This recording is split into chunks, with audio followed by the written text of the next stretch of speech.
me chamo Thalita, eu venho do interior de São Paulo, Presidente Prudente, então acredito que uma das alunas mais distantes de Curitiba. Eu sou proprietária de uma escola, educação infantil, crianças de 2 anos até ensino médio, então trabalho com todas as idades na formação do ser humano. E confesso que essa parte da psicologia sempre foi algo que me chamou muita atenção.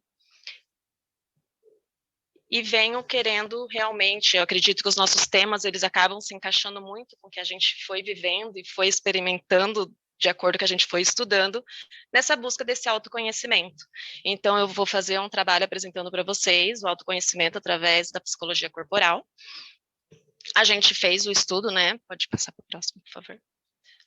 Do livro, né, do Lowen. Então, esse é o livro. Realmente, ele é perturbador e profundo, como diz a contracapa, e a gente foi ler isso após, acho que, sei lá, muitos encontros, e a gente ria muito, porque estava todo mundo perturbado, e todo mundo, meu Deus, e aí mas a gente devia ter lido primeiro a contracapa, e é muito interessante, assim, quando a gente começa realmente a colocar isso nas nossas vidas, e buscar esse entendimento do que o Lowen está querendo dizer para a gente, é muito forte, porque ele, já na página 12, ele já coloca isso. O indivíduo de nosso tempo está comprometido com seu sucesso e não em ser uma pessoa. E aí a gente percebe o quanto... Pode passar para o próximo, por favor. O quanto que a gente se perde nessa busca incessante, nesse mundo capitalista que a gente é inserido, onde as pessoas, elas querem ter coisas, elas esquecem de ser, elas esquecem que eu sendo, eu realmente vou conseguir ter mais qualidade de vida e alcançar a felicidade. Então, ele coloca muito essa transição de que a gente realmente se importa muito mais em ter do que ser. E ele coloca até mesmo que nós somos uma geração faça mais e sinta menos. E isso para mim foi muito impactante, porque realmente a gente fica nessa busca muito de querer ter, né? Eu quero ter uma casa, eu quero poder comprar um carro, eu quero, e a vida vai passando e a gente não consegue realmente ser naquele momento, né? De viver com intensidade as pequenas conquistas do dia a dia. Consequentemente, o nosso corpo, ele guarda marcas, ele vai ficando, né? Como a Thaís falou das couraças, e de uma certa forma a sociedade toda acaba com doenças, né, que a gente até coloca ali, que são as dores, depressão, né? Hoje o auge da maioria da sociedade acaba sendo aí essa busca incessante de tentar ser feliz, né? E não sabe o que está fazendo. E aí o Lowen, ele coloca na página 96 que achamos que não se pode ser livre a menos que se tenha uma fortuna. Portanto, gastamos nossas vidas tentando fazer fortuna. Descobrimos tarde demais que sacrificamos nossa liberdade. Não nos damos conta de que a liberdade vale mais do que uma fortuna, pois que sem liberdade não se pode ser. E a gente vai seguindo isso, né? Na leitura do Lowen, ele vai, ele volta, ele vai pondo a gente nessa reflexão. Só um pouquinho aqui. E aí chega aquele questionamento, né, num certo auge da vida, o que eu estou fazendo, quem sou eu, qual o sentido dessa vida, né, qual o ser humano que nunca parou naquele momento e tipo, meu Deus, qual o sentido de viver dessa forma tão desenfreada, né? E faz com que o homem, então, muitas vezes, busca esse autoconhecimento, porque para poder entender melhor e melhorar a sua qualidade de vida. Eu fiz uma busca na Wikipédia, trazendo aí o que seria o autoconhecimento, né? E ali ele diz que o autoconhecimento é você conhecer si mesmo, investigar sobre si mesmo, é ter autoconsciência, autoimagem, é um projeto de ética que busca a realização de algo para levar o sujeito a ser mestre de si mesmo e, consequentemente, um ser humano melhor. Então, não tem como a gente ser um ser humano melhor projetando coisas para as nossas vidas se a gente não conhece nós mesmos. E esse conhecimento não é algo fácil. É algo que realmente a gente tem que buscar muito no nosso íntimo e muitas vezes a gente acaba se perdendo, né? E aí Isso. A gente encontrou aqui dentro do livro ele colocando o quê? Todos fomos um dia crianças genuínas. A criança vive no presente. A criança, ela faz, ela não tem essa projeção de futuro, né? Então ela é feliz. A criança é ingênua, ela faz tudo para poder realmente satisfazer o presente. Enquanto isso, conforme a gente vai crescendo, a sociedade ela vai moldando o ser humano e a gente vai criando papéis para agir nessa sociedade. A gente tem que ser um bom filho, a gente tem que ser um bom funcionário, a gente precisa estar agradando ao outro, e aí a gente acaba perdendo essa criança genuína que existe dentro da gente, e a gente acaba criando esses vários papéis para poder estar agindo e vivendo os nossos dias. Próximo, por favor.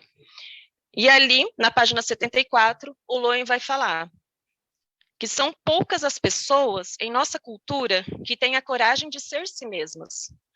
A maioria adota papéis, veste máscaras, põe disfarces. Não acredito que seu self genuíno seja aceitável. Não foi aceito pelos pais. Não faça essa cara triste, disse a mãe. Ninguém amará você, põe um sorriso nessa cara. E assim a criança coloca uma máscara sorridente para ser amado. Os ombros para trás, peito para frente, diz o pai para o seu filho pequeno, que então passa a adotar essa fachada de masculinidade. Os papéis e jogos em geral desenvolvem-se com mais sutilezas em respostas a exigências implícitas e às pressões por parte dos pais. As máscaras, disfarces e papéis tornam-se estruturadas no corpo, porque a criança acredita que esta impostura conquistará a aprovação e o amor dos pais. Nossos corpos são moldados por forças sociais, dentro da família, que modelam e determinam o nosso destino, que é de termos que tentar agradar para receber aprovação e amor. Bom, aqui para mim foi assim um tapa na minha cara. A gente realmente se desestruturou e teve que se reestruturar entre a gente, né? Então, assim, tenho que agradecer realmente esse grupo magnífico, perfeito. A gente tinha uma conexão, a gente realmente se abraçou, porque cada vez que a gente ia avançando, isso vinha para as nossas vidas, né? Eu venho de uma cidadezinha que tem 25 mil habitantes. E assim, eu sou a dona da escola. E a gente até colocou isso em reunião. Eu não sou eu. Eu não consigo ser eu, porque a Thalita, ela tá ali sempre para poder ser reflexo na vida desses adolescentes e dessas crianças todas, dessas famílias que passam pelas nossas mãos. Então, quando eu li tudo isso e fomos debatendo, a gente falou, meu Deus, realmente a gente veste, né? A gente realmente não pode se expressar, e realmente o quanto isso acaba atrapalhando nesse autoconhecimento para ser feliz. E muitas vezes a gente está triste com tudo maravilhoso ao nosso redor e a gente não sabe o porquê. Porque realmente a nossa essência se perdeu nesse meio todo que é viver em sociedade. E ali, então, vai falar que essa maneira de viver leva muitos a procurar por terapias. É onde entra o papel do terapeuta, né? Que eu acredito que a gente, no livro, ele fala muito isso, né? O adulto, ele vive o futuro. Ele vai se projetar para uma vida futura. E só quando chega à terceira idade que vem a sabedoria, porque ele olha para trás e ele percebe tudo aquilo que perdeu, né? Tudo que ele poderia ter vivido, porque daí ele já não tem mais o medo da morte, ele já está prestes no fim da vida. Então ele olha para trás e fala: nossa, eu poderia ter sido mais feliz se eu fosse eu mesmo, né? Então, para que a gente não fique, eu falo assim, morrendo todos os dias, né? Deixando de viver, vem a terapia. Não vai salvar o mundo, né? A gente sabe, mas dentro do processo terapêutico, ele vai poder estar ajudando a encontrar esse eu perdido, poder conversar, poder trazer, né? Todas as vivências que a gente tem e poder estar ajudando o ser humano. E aí, por favor, o próximo. O Loen vai colocar que o primeiro passo em terapia é descobrir o papel que a pessoa desempenha na vida e ainda reforça. É preciso que a pessoa compreenda por que o papel foi adotado no passado e qual é a função que serve no presente. Deve ser também esclarecidas as relações entre papel e a sexualidade, e entre o papel e a situação edipiana. Ele é muito baseado no Édipo, né? Então, assim, o tempo todo, acredito eu, que a gente vai se aprofundar cada vez mais no curso, né? Eu não sou psicóloga, não vim dessa área, mas o pouco que eu pude perceber lendo, até brincava com as meninas, né? As psicólogas do grupo, elas iam num processo muito mais profundo e a gente ia num processo mais impactante. Uau! Meu Deus! Calma, não vamos avançar, deixa eu entender isso melhor. Como assim, meu Deus? Eu fui apaixonada pelo meu pai, né? Em qual momento, como que isso se deu? Então aí a gente ia conversando a cada encontro, a gente ia debatendo e a gente ia tentando, né? Meio que fora da caixinha, tentando se encontrar e tentando ali achar uma maneira de se recolocar e continuar nesse processo. Próximo, por favor. E aí, então, a psicologia corporal, como é o tema, né, do que eu propus apresentar para vocês, ele vai alinhar, então, esse trabalho verbal com os trabalhos corporais, uma vez que o nosso corpo, que é, né, o nosso tema, ele guarda as marcas e registra as nossas histórias. Então, a psicologia corporal, ela vai poder fazer esse trabalho. Por favor, o próximo slide. Como diz Lowen, nós, terapeutas, estamos tentando ajudar o paciente a dar um sentido para a sua vida, a vê-la como um todo. Disse anteriormente que a terapia é uma viagem de autodescobrimento. Conhecendo o seu passado, a pessoa entra em contato consigo mesma. Estar em contato com seu si mesmo é estar em contato com o corpo. Recuperar nosso passado é recuperar o nosso corpo. Esses relacionamentos também funcionam ao inverso. O contato com o próprio corpo dá à pessoa uma sensação de si mesma e reativa lembranças que tiveram adormecidas nas camadas contraídas e imobilizadas da musculatura. Então, através da corporal, a gente vai poder, de uma certa forma, junto com, né, a conduta desse terapeuta, induzir todos esses processos que o nosso corpo vem guardando essas marcas. O próximo slide, por favor. Ele diz ainda na página 253 que a grande mudança da vida dele, do Lowen, ocorreu há alguns anos quando aceitei meu fracasso. Desde então, ganhei paz de espírito, contentamento interior e alguma sabedoria. Parte dessa sabedoria é a percepção de que o sucesso e o fracasso não são critérios válidos para viver.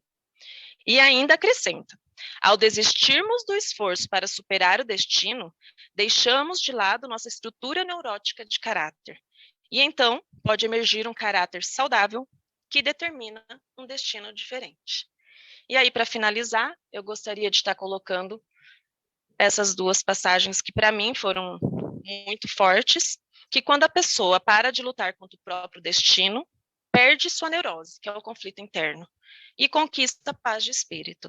Esta pessoa terá coragem para viver e morrer, conhecerá a plena realização da vida. Então, fica aqui a minha contribuição, agradeço a presença de todos vocês, acredito que agora o próximo slide é só um muito obrigado para todos, e a gente abre agora, acho que para o debate, né, para a gente poder discutir um pouquinho com o grupo,